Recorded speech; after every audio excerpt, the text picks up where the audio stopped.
Hey, what's up YouTube? Dan the Fix-It Man. Got another quick video here for you. I'm going to show you how to change your rear brake pads and rear brake rotors in a 2007 Toyota Camry. Now the first thing I like to do is push this caliper piston back in, which will make room for the new thicker pad material and of course a thicker rotor. Now what we're going to be doing essentially is just pushing the hydraulic fluid back up this line and into the master cylinder. So let's pop the hood, take a look at the master cylinder reservoir, make sure there's enough room in there that it doesn't overflow and make a big mess. All right, this is our master cylinder right here, and you can see that our fluid level is actually way down here. We're well away from the max, so we've got plenty of room to press that caliper piston back in, which is going to cause this fluid to rise. Now, a lot of people ask me if you need to take this cap off when doing this, and you really don't. Brake fluid is hygroscopic, meaning that it attracts moisture or water, even the moisture in the air. Exposing that brake fluid to new air, which would have more moisture in it, will absorb that and cause it to degrade and go bad. So the less you can expose that to air or new moisture, the better. The lid is somewhat vented, so any air that's in there that is going to compress or come up will still be able to escape out the lid, and it really doesn't seem to change the resistance too much in that piston. So we can see we have a lot of room in that master cylinder. No problem at all pushing this caliper piston back in. Now there's lots of different ways to do this. I like to do the pry bar method, which you just put a little pry bar or a stout screwdriver in through this opening and pull that towards you,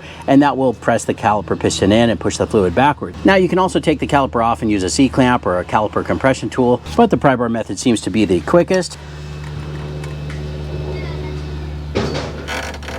Now I'm going to slide this back a little bit.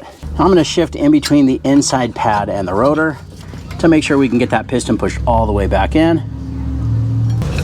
All right, that looks good. Now as an alternative method, you could remove the rubber cap here covering the bleeder screw and open that up just a little bit and let the old fluid push out that way. And that's one way to cycle through your brake fluid. Completely up to you if you'd like to do it that way. But if you are going to open that bleeder screw, you'll probably have to bleed the brakes once you're done. The way I'm doing it, we will not need to bleed the brakes. Now we can loosen and remove these two caliper slide pin bolts. It's a 14mm socket.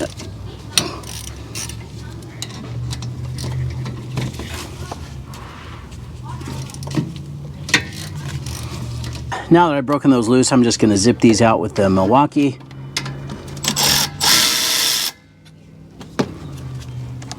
Now sometimes this caliper slide pin will spin while you're trying to remove that.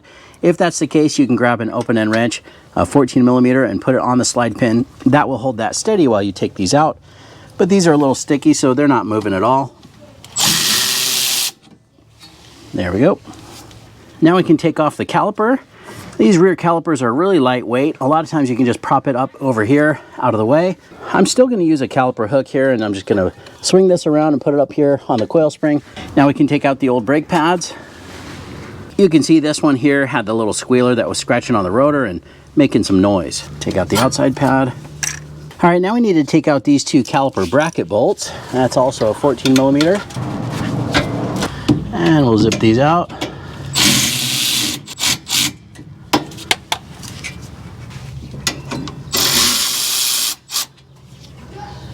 Now take note that there are little washers on these, and then we can take off this caliper bracket. All right, now sometimes you'll get lucky and this brake rotor or rotor drum combo will just pop right off the hub. Keep in mind that the parking brake is in this portion of the drum, and if you have the brakes applied, you're never going to be able to get this off. So our parking brake is off. That's the first thing you need to do. If they don't come off easy, you can grab this right here, a little rotor remover 9000. It's also called a Tanya Harding, and give it a few taps on either side. Sometimes around the face of this too will help break that loose.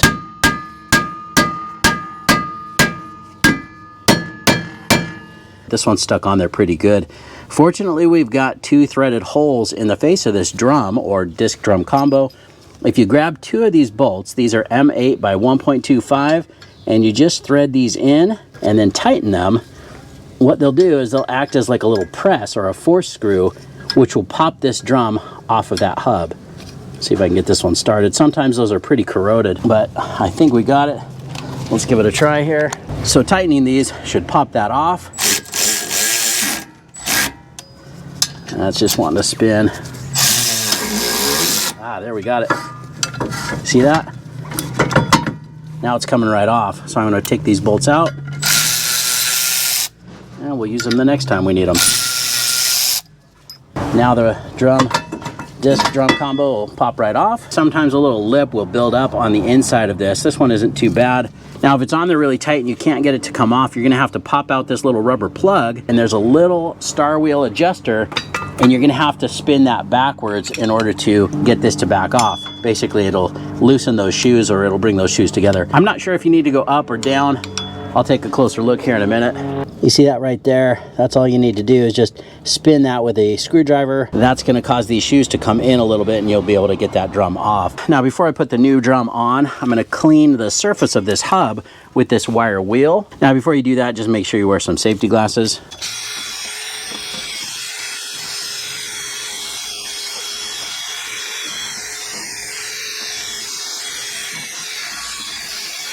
I'm just going to spray that with some brake cleaner. And I'm also going to clean the parking brake shoes as well. Now, we don't want to spray too much of this on the shoe material because that is bonded with glue. We don't want these to come off. But just a light, quick spray will knock some of that dust off there. Now, I'm going to take the old drum or old disc drum combo, and I'm going to pop out that little rubber plug so that we can put it onto the new one. The new one doesn't come with one. There we go. Now, I'm not going to put this in the new rotor or rotor drum combo just yet because we may have to adjust these shoes and push them outward a little bit. Now, before I put that drum on, I'm going to brush the surface of this hub with some of this stuff right here, this copper anti-seize, and that's going to prevent this drum or disc drum combo from getting stuck the next time it has to come off. All right, that looks good. Now, before we put the new drum on, I'm also gonna spray this off with some brake cleaner. A lot of times I'll just set it on here backwards while we do that. But these drums or rotors are packed in some oil to prevent them from rusting while sitting on the shelf and in shipping. Just wiping out this interior surface for the parking brake and this outside friction surface as well. All right, now I'm gonna spin this around and see how it fits. Now, we do need to take note or line up the little spot here where the plug goes with one of these openings or one of these holes. It looks like it's going to be this one right here. So let's put that down and get this lined up.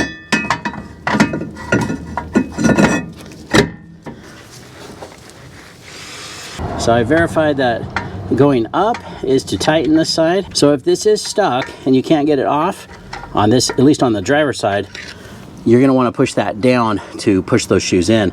But right now, I'm going up to tighten it. There we go. All right, I'm happy with that. We've barely got any contact there with the parking brake. And now we can put this little rubber plug back in. Just be careful, don't push this all the way through or you'll have to take the drum back off. There we go. Now, before we put this caliper bracket back on, we're going to take off these old clips and get this cleaned up, and we're also going to clean and re-grease the slide pins. We'll start with these clips. Just have to pop these out. And then we'll pull out these slide pins. Oh, these are pretty sticky. Just wipe off all the old grease. I usually do these slide pins one at a time so I don't mix them up, because a lot of times one will have a little rubber bushing and this one is really stuck in there. Just kind of have to pull back on that little boot. We don't have a rubber bushing on this one, so these slide pins are the same. Don't need to keep track of which is which. I am going to clean out these little recesses. I've got a little bore brush here, pretty neat little brush, and that's going to help us get all of that old grease and junk out of there. I'm just going to spray some brake cleaner in there first.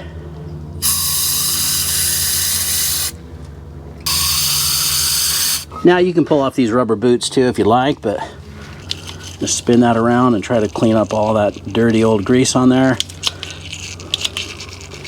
I don't usually do this unless the slide pins are real sticky like these ones were. You see that junk that comes out of there? Let's do that one more time.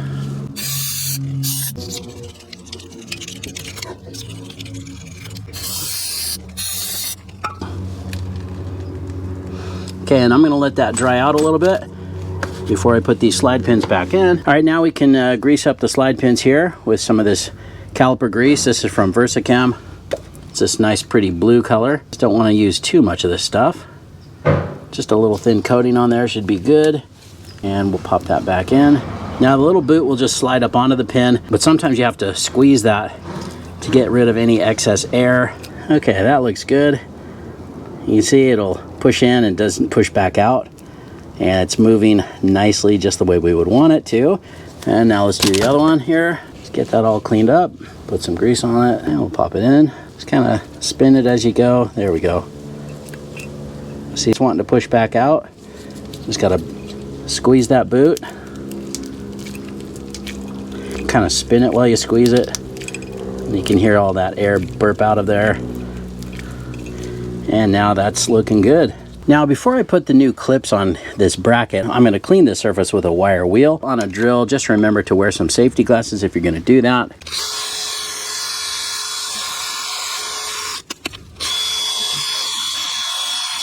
Now you can see we do have a little bit of corrosion on this bracket. Now I cleaned off most of that, but I'm going to coat this with a little bit of that same caliper grease, more as a protectant, not so much a lubricant.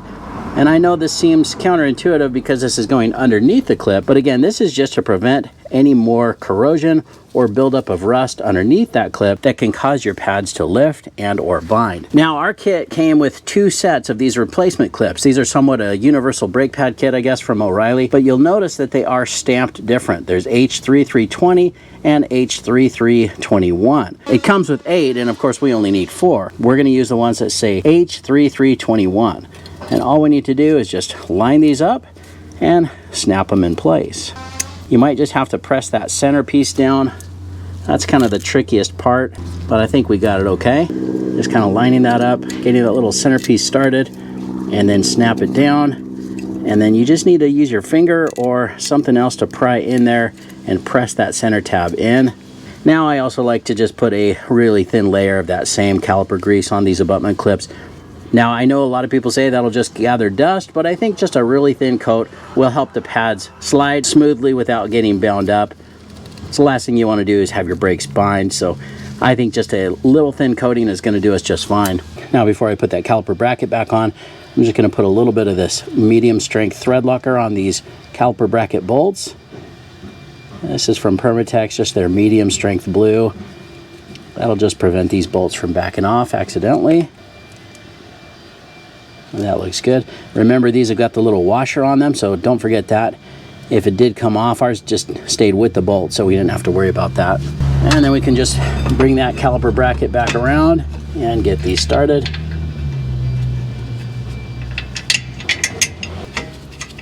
I'm just gonna zip these on real quick with the Milwaukee to get them snug. Now the torque spec that I found for these bolts is 46 foot-pounds. All right, now we can put the new brake pads in. Just wanted to take note of the little noisemaker or squealer here. That was on the inside pad at the bottom. So I'm gonna do the same thing. This little clip just has to snap on here at the edge of the pad. A lot of times I'll put just a little dab of that caliper slide pin grease or that caliper grease here on the edges of the pad as well, just to make sure that it slides in between there. But I did put just a touch of that in here already, so we should be good. Let's just line that up. Sometimes you got to pull out just a little bit to get that to go. That looks good. Same with this outside one.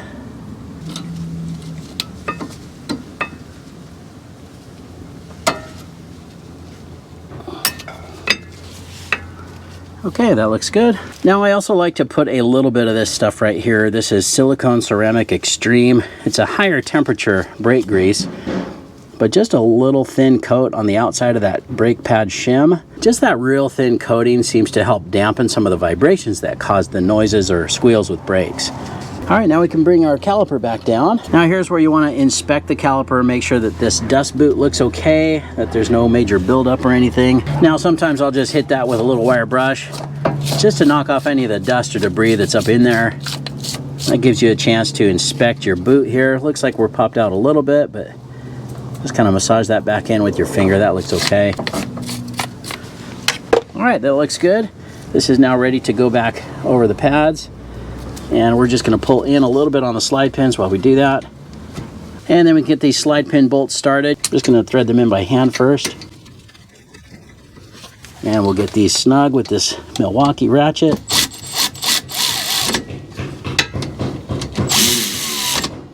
Again, if that slide pin spins, even while you're tightening this, you might have to get that open-end wrench on there. It's a 14mm open-end wrench if you need it. All right, now I was looking online to try to find the proper torque spec for these smaller caliper slide pin bolts, and I found one site that said 19 and another time that I found 25. Now, I've done a YouTube video on just replacing the rear pads, and I think I did 19 foot-pounds, and I didn't have any problems. That's probably what I'm going to do here as well. 19 should hold that. So let's do that real quick.